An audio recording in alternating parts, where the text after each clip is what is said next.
என்னாலே அங்க இருக்க முடியாது மல்லி. அதை நான் ஓப்பனா சொல்லிதான் உனக்கு தெரியணும்னு இல்லை. உனக்கு அதுக்கு பதில் தெரிஞ்சதுனால தான் நீ அப்படி ஒரு கேள்வி கேட்ட. ஆனா இது எங்க போய் முடிய போகுதுன்னு தான் தெரியல. ரேணுகா குணமாயிட்டா என்ன நடக்கும்னு நீ யோசிக்கிற.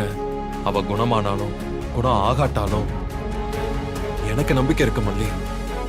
உன்னை எந்த சூழ்நிலையிலையும் நான் விட்டு கொடுக்க மாட்டேன். என் வாழ்க்கையோட கடைசி நிமிஷம் வரைக்கும் நீ என் கூட இருக்கணும் மல்லி. கண்டிப்பா இருக்கணும்.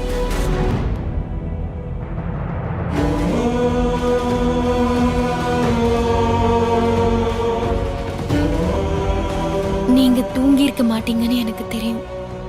உங்களை சுத்தி இருக்கிற எங்களை நினைச்சு நீங்க இப்போ தவிச்சுக்கிட்டு இருப்பீங்க.